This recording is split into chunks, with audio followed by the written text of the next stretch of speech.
जय श्री कृष्ण मित्रों। आज एक આપણે આયુર્વેદિક એટલે કે આ એક વસાણું છે, તો આયુર્વેદિક તરીકે પણ આને ખાવામાં આવે છે। તો આપણે આ વસ્તુ એક દળીને બનાવવાના છે, જે શિયાળામાં પણ ખાઈ શકો, ઉનાળામાં પણ ખાઈ શકો।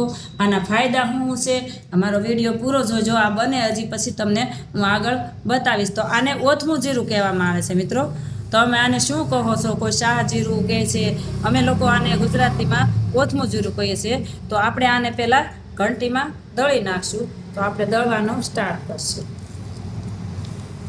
તો આને આપણે થોડું થોડું નાખતા જઈએ અને દળતા જઈએ। આને ઈસબગુલ આવે છે ને, ઈસબગુલ એ આના ફોફા આવે છે મિત્રો। આ મિક્સરમાં દળાતું નથી, એટલા માટે આને ઘંટલા અથવા ઘરઘંટીમાં દળવામાં આવે છે। તો આપણે જો આ ઘંટીમાં હવે દળી દઈશું। ઓથમું જીરું આ દળાઈ ગયું છે, જો આ મસ્ત દળાઈ ગયું છે, એકદમ દળાઈ ગયું છે। હવે આપણે આ એક કિલો ઓથમું જીરું છે, એમાં આપણે હવે 800 ગ્રામ ખાંગડા સાકર હવે આપણે સાથે સાથે દળી નાખશું। તો હવે આપણે ખાંગડા સાકર દળી નાખશું।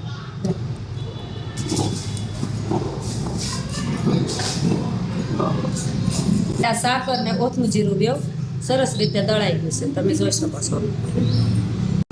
હવે આપણે આ દળાઈને તૈયાર થઈ ગયું છે। હવે એમાં થોડાક આપણે કાજુ બદામ જે આની જેવા જ પીસી ઝીણા આની જેવા પીસીને અંદર આપણે ઉમેરી દેવાના છે। તો આ કાજુ બદામ આપણે આવા કરકરા પીસી લેવાના છે અંદરથી। આપણે 1 કિલો ઓથમું જીરું લીધું છે, 800 ગ્રામ ખાંડ લીધી ને 100 ગ્રામ આપણે કાજુ બદામ પીસા છે। તો હવે આપણે આમાં અંદર ઉમેરી દઈશું। હવે આપણે આ મિક્સ થઈ ગયું છે। આપણે 1 કિલો ઘી ગરમ કરી લીધું છે, આપણે આ 1 કિલો ઘી લીધું છે। તો હવે આપણે એમાં ગરમ ગરમ 1 કિલો ઘી ઉમેરી દઈશું।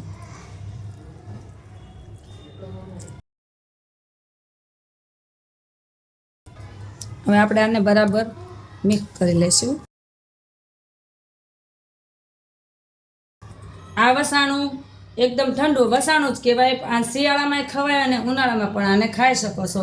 તો આની તાસીર એકદમ ઠંડી હોય છે, જે આપણે સ્ત્રીઓને જે વારંવાર કસુવાવડ થતી હોય તો એના માટે પણ આ બેસ્ટ ઉપાય છે, અને આપણને કબજિયાત રહેતી હોય તેના માટે પણ બેસ્ટ ઉપાય છે। તો સવારે આપણે ઉઠીને ચમચીથી થોડુંક વધારે 2 ચમચી જેવું આપણે જમ્યા પહેલાં રોજે ખાવાથી આપણને કબજિયાતનો પ્રોબ્લેમ તો કાયમને માટે જતો રહેશે, અને જેને કોઠા ગરમી હોય ને એના માટે પણ આ બેસ્ટ ઉપાય છે।